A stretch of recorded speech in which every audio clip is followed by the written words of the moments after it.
ಕೋಲಾರ ಜಿಲ್ಲೆ ಹಿಂದಿನ ಕಾಲದಲ್ಲಿ ಒಂದು ದಳಕ್ಕಿ ಬಹಳ ಹೆಸರುವಾಸಿಯಾಗಿತ್ತು. 1985ರಿಂದ ಕೂಡ ಕೋಲಾರ ಕಾನ್ಸ್ಟಿಟ್ಯೂನ್ಸಿಯಲ್ಲಿ ಕಾಂಗ್ರೆಸ್ ಯಾವತ್ತೂ ಕೂಡ ಅಲ್ಲಿ ಗೆದ್ದಿರಲಿಲ್ಲ. 89ರಲ್ಲಿ ಅದಾದ ನಂತರ ನಮಗೆ ಸತತವಾಗಿ JDS ಗೆಲ್ತಾ ಬಂತು. ಶ್ರೀನಿವಾಸ್ ಗೌಡರು ಕಾಂಗ್ರೆಸ್ ಪಕ್ಷಕ್ಕೆ ಬಂದ ಮೇಲೆ 2004ರಲ್ಲಿ ಕಾಂಗ್ರೆಸ್ ಗೆದ್ದು. ಹಾಗ ಅವರು ಹೇಳಿದರು, ಇದು ಕಾಂಗ್ರೆಸ್ ಸಿಂಹನಿಗಿರತಕ್ಕಂಥ ಗೆಲುವಲ್ಲ, ನನ್ನ ವೈಯಕ್ತಿಕವಾಗಿ ಗೆಲುವು ಒಂದು ಮಾತನ್ನು ಕೂಡ ಹೇಳಿದರು. ಹಾಗಾದರೆ ಇವತ್ತು ಕಾಂಗ್ರೆಸ್ ಪಕ್ಷ ಅಲ್ಲಿ ಜಯಗಳಿಸ್ತಿರ್ಲಿಲ್ಲ. ಇಂಥ ಸಂದರ್ಭದಲ್ಲಿ ಈ ಬಾರಿ ಭಾಳ ಪ್ರಯಾಸಪಟ್ಟು ಎಲ್ಲ ಕಾಂಗ್ರೆಸ್ನ ಮುಖಂಡರುಗಳು ಎಲ್ಲ ನಾಯಕರು ಸೇರಿ ಸಿದ್ದರಾಮಯ್ಯ ಅವರು ಬರ್ತಾರೆ, ಕೋಲಾರದಲ್ಲಿ ನಾವು ಕಾಂಗ್ರೆಸ್ನ ಗೆಲ್ಲಿಸಬೇಕು ಅಂತೆಲ್ಲ ತಯಾರಿಗಳನ್ನು ಮಾಡಿಕೊಂಡಿದ್ದರು. ಆ ಸಂದರ್ಭದಲ್ಲಿ ಸಿದ್ದರಾಮಯ್ಯ ಸಾಹೇಬರು ಒಣಕ್ಷೇತ್ರಕ್ಕೆ ಹೋಗಿದ್ದರಿಂದ ನಮ್ಮ ಪ್ರಭಾವಿ ಮುಖಂಡರಾಗಿರ್ತಕ್ಕಂಥ ಸನ್ಮಾನ್ಯ ಜಿ ಮಂಜುನಾಥ್ ಅವರ ಕಣಕ್ಕಿಳಿದು ಸುಮಾರು 30,000ಕ್ಕೂ ಹೆಚ್ಚು ಓಟುಗಳಿಂದ ಅವ್ರು ಗೆದ್ದರು. ಅಂದರೆ 30 ವರ್ಷಗಳ ನಂತರ ಕಾಂಗ್ರೆಸ್ ಪಕ್ಷ ಉದಯ ಆಗಿದ್ದು ಮಂಜುನಾಥ್ ಅವರು ಕೋಲಾರ ಬಂದ ಮೇಲೆ. ಇದು ಕೋಲಾರನ ಇತಿಹಾಸ. ಮಾಲೂರಲ್ಲಿ ನಾಗರಾಜ್ ಅವರನ್ನು ಹೊರತುಪಡಿಸಿದ ನಂತರ ಸುಮಾರು 15 ವರ್ಷಗಳಿಂದ ಯಾರೂ ಕೂಡ ಕಾಂಗ್ರೆಸ್ ಶಾಸಕರಾಗಿರಲಿಲ್ಲ. 2 ಬಾರಿ ಕೃಷ್ಣೇಶ್ ಶೆಟ್ಟರು, 1 ಬಾರಿ ಮಂಜುನಾಥ್ ಅವರು ಶಾಸಕರಾಗಿದ್ದರು. ಅಂಥ ಸಂದರ್ಭದಲ್ಲಿ ಕಳೆದ 2 ಬಾರಿ ಕೂಡ ನಂಜೇಗೌಡರು ತನು ಧನ ಮನ ಎಲ್ಲವನ್ನೂ ತ್ಯಾಗ ಮಾಡಿ ಸ್ವಂತ ವರ್ಚಸ್ಸಿನ ಮೇಲೆ ಪಕ್ಷವನ್ನು ಕಟ್ಟುವಂಥ ಕೆಲಸ ಮಾಡಿ 2 ಬಾರಿ ಶಾಸಕರಾದರು. ಇದು ಕೂಡ ಕೇವಲ ಪಕ್ಷದ ಗೆಲುವಲ್ಲ, ನಂಜೇಗೌಡ ವರ್ಚಸ್ ಜೊತೆಗೆ ಪಕ್ಷ. ಹಾಗೆಯೇ ಇವತ್ತು ನಾವು ಚಿಂತಾಮಣಿ ತಗೊಂಡಾಗ ತಮಗೆ ಗೊತ್ತಿದೆ, ಚಿಂತಾಮಣಿಯಲ್ಲಿ ಹಿಂದಿಂದ ಕೂಡ ತೆಳೆದ ಭಾಗ ಅದು. ಆದರೆ ಕಳೆದ 3 ಚುನಾವಣೆಗಳಲ್ಲಿ ಸುಧಾಕರ್ ಇಲ್ಲದಿರ್ತಕ್ಕಂಥ ಪಕ್ಷ ಇಲ್ಲೇ ಇರ್ತಕ್ಕಂಥ ಸಂದರ್ಭದಲ್ಲಿ ಅಲ್ಲಿ ಕಾಂಗ್ರೆಸ್ಗೆ ಡಿಪಾಸಿಟ್ ಬಂದಿರಲಿಲ್ಲ. ಯಾರೋ ನಮ್ಮ ಹಿರಿಯರು ಅಲ್ಲಿ ಕಾಂಗ್ರೆಸ್ ಅಭ್ಯರ್ಥಿಗಳನ್ನು ಹಾಕ್ತಾ ಇದ್ರು, ಆದರೆ ಕಾಂಗ್ರೆಸ್ಗೆ ಡಿಪಾಸಿಟ್ ಬರ್ತಾ ಇರಲಿಲ್ಲ.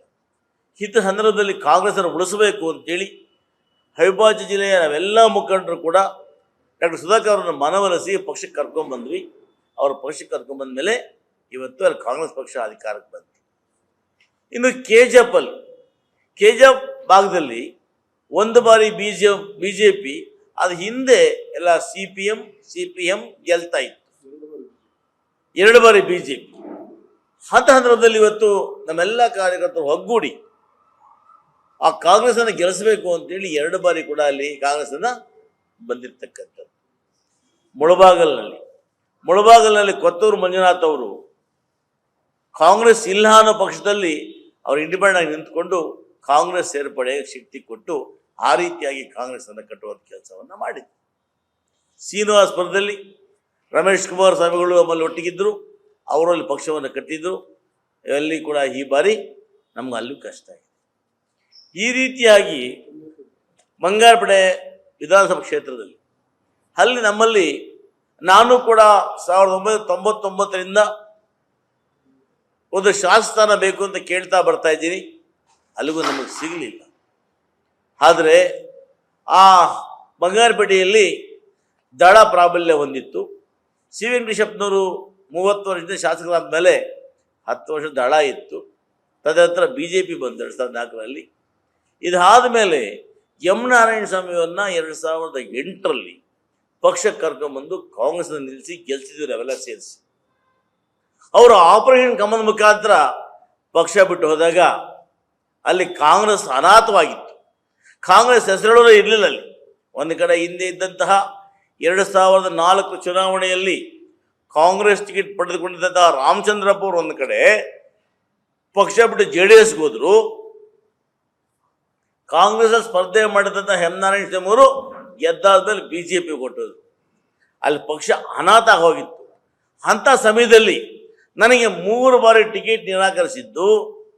ಆ 2011ರಲ್ಲಿ ತಗೊಂಬಂದು ಬೈಲೆಕ್ಷನಲ್ಲಿ ನನ್ನ ಟಿಕೆಟ್ ಕೊಟ್ಟರು. ಅವತ್ತು ನಾವೆಲ್ಲ ಕೂಡ ಬೈಲೆಕ್ಷನಲ್ಲಿ ಎಲ್ಲ ಮುಖಂಡರು ಕೂಡ ಕೆಲಸ ಮಾಡಿದರು. ಆದರೂ ಕೂಡ ಕೇವಲ ಕೆಲವೇ ಮತಗಳು ಅದನ್ನು ಸೋತೆ. ನಾನು ಸೋತ ಮೇಲೆ ಕೂಡ 2 ವರ್ಷಗಳ ಕಾಲ 11ರಿಂದ 13 ತನಕ ಹಳ್ಳಿ ಹಳ್ಳಿ ಸುತ್ತಿ ಪಕ್ಷವನ್ನು ಸದೃಢವಾಗಿ ಕಟ್ಟಿದ್ದೇನೆ. ಇವತ್ತು ಕಟ್ಟಿದಾದ್ಮೇಲೆ 2013, 2018, 2023ರಲ್ಲಿ ಸತತವಾಗಿ 3 ಬಾರಿ ಗೆದ್ದ ಮುಖಾಂತರ ಜಿಲ್ಲೆಯಲ್ಲಿ ಯಾರಾದರೂ 3 ಬಾರಿ ಗೆದ್ದಿದ್ರೆ ಅದು ಎಸ್ ಎನ್ ನಾರಾಯಣ ಸ್ವಾಮಿ ಕಾಂಗ್ರೆಸ್ ಸಿದ್ಧಾಂತದ ರುಜುವಾತು ಮಾಡಿದ್ದೇನೆ.